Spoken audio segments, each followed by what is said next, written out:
భారతీయుడు 2 సినిమా గురించి and most importantly సినిమాలోని పాటల గురించి మనతో మాట్లాడడానికి the most happening choreographer, dance choreographer Jani master is here. Master ఎలా ఉన్నారు?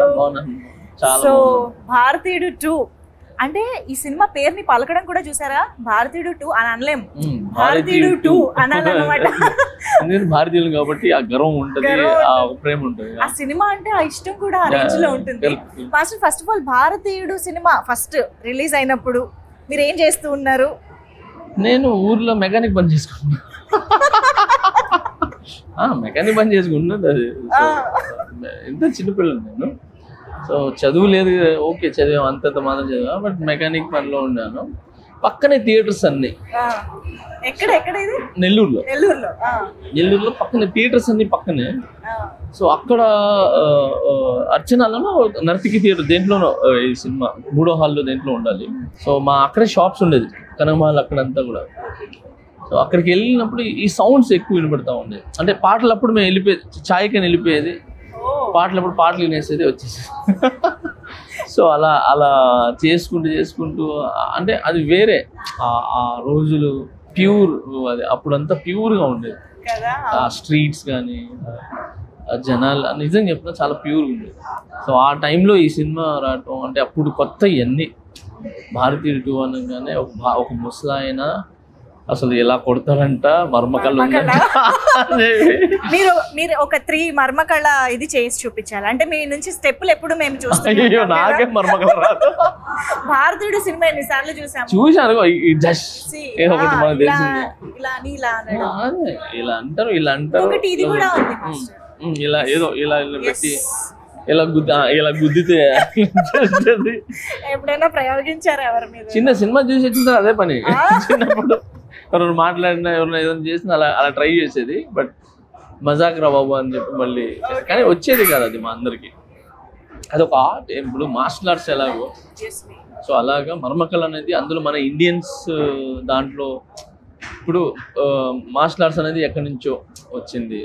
సో అలాగా మనకు ఇక్కడ మర్మకళ అనేది మన ఇండియన్స్లో క్రియేట్ అయింది. మర్మకళ అనేది అది మన ఇండియాలో ఉండటం అనేది అది నిజంగా అది గ్రేట్గా అండ్ చాలా గర్వంగా ఫీల్ అవుతాం. అలాంటి మనకి తెలియని ఎన్నో ఎలిమెంట్స్ ఉన్నాయి, చాలా ఉన్నాయి దీంట్లో.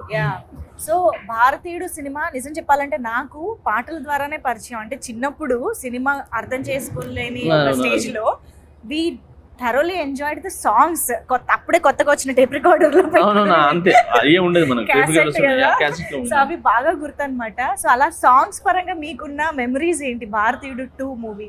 భారతీయుడు 2లో నాకు డాన్స్ పాటలు ఇవన్నీ కూడా బాగా ఇష్టమే.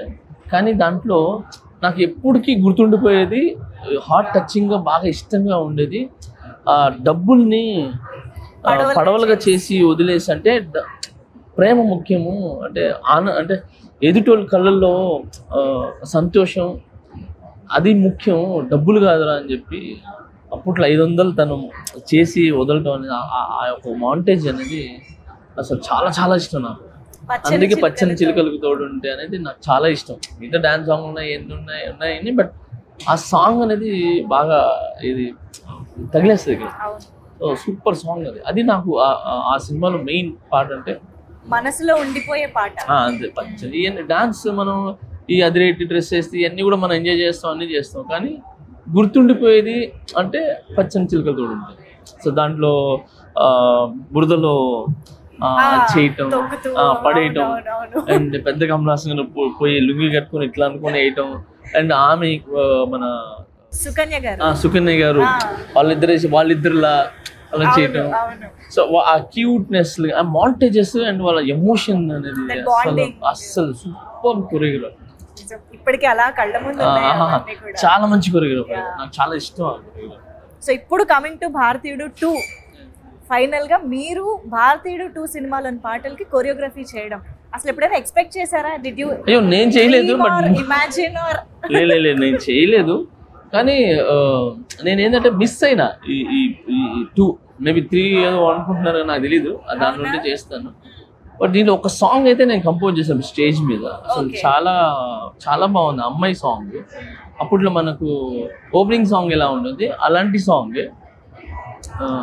షకలక బేబీ. Oh, సో ఆ జానర్ లో ఉండేదే. బట్ అది డిఫరెంట్ సాంగ్, ఇది డిఫరెంట్ సాంగ్. సో ఈ సాంగ్ కూడా పెప్పీగా ఉంది, బాగుంది. సో మొత్తం ఫారినర్స్ ని పెట్టి నేను స్టేజ్ మీద పర్ఫామ్ చేపిస్తున్నాను. సినిమాలో ఇది నేను అప్పటికి శంకర్ గారికి నేను పరిచయం అవ్వాల. సో RC15 మనం చేసింది, చరణ్ సార్ RC15 చేసాం. దానికి ముందు 3 years ముందే పాటలు అయిపోయినాయి, షూట్ చేశారు పాటలు. సో అందువలన నేను మిస్ అయిపోయినా, లేదంటే ఖచ్చితంగా ఈ సినిమాలో చేసామండి. బట్ శంకర్ గారి సాంగ్స్ కి ఒక స్పెషాలిటీ ఉంటుంది. ఆయన ఒక్కొక్క సాంగ్ ని చెక్కి ఒక థీమ్ పెట్టి దానికి ద మేకింగ్ లో కానీ కొరియోగ్రఫీలో కానీ గెటప్స్, లొకేషన్స్ అన్ని చాలా వెరైటీగా ప్లాన్ చేస్తూ ఉంటారు కదా శంకర్ గారు. ఫస్ట్ డాన్స్ ఇవన్నీ పక్కన పెట్టి, అంటే ఎవరు చూడనిది నేను చూపించాలి. అది మ్యూజిక్ కావచ్చు, లేదనంటే సెట్ కావచ్చు, ఏదైనా డ్రెస్సులు కావచ్చు, మేకప్ కావచ్చు, లేదంటే పాటలో స్కీమ్, ఒక స్టోరీ కావచ్చు. సో ఇవన్నీ ఎవరు చూడని కన్ను నేను చూపించాలని ఎప్పుడు థింక్ చేస్తుంటాను. సో నేను RC15 కూడా వర్క్ చేసినప్పుడు సేమ్ ఇదే, అంటే ఇది వద్దు ఇంకేదైనా చేద్దాం అని ఆయన నాకు ఐడియాస్ ఇస్తుంటే నేను ఈయనకి ఆడ నుంచి వస్తున్నారు బాబు ఇంత ఐడియాలో మనపురం. ఫస్ట్ శంకర్ గారు ఒక ఐడియాతో వస్తారా, ఈ సాంగ్ ఇలా చేద్దాం, ఒక ఐడియాతో కాదు 100 ఐడియాస్ వస్తారు, అన్ని తీసుకుని వస్తారు.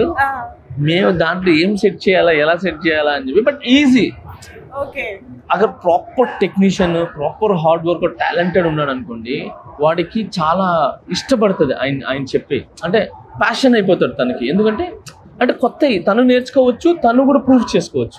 సో శంకర్ గారితో వర్క్ చేసే అవకాశం దక్కింది, కమల్ హాసన్ గారితో చేసే చేయలేదు. But no problem. బట్ సినిమాలో చేయకపోయినా అవును, ఖచ్చితంగా దాంట్లో చేస్తాను నమ్ముదాం.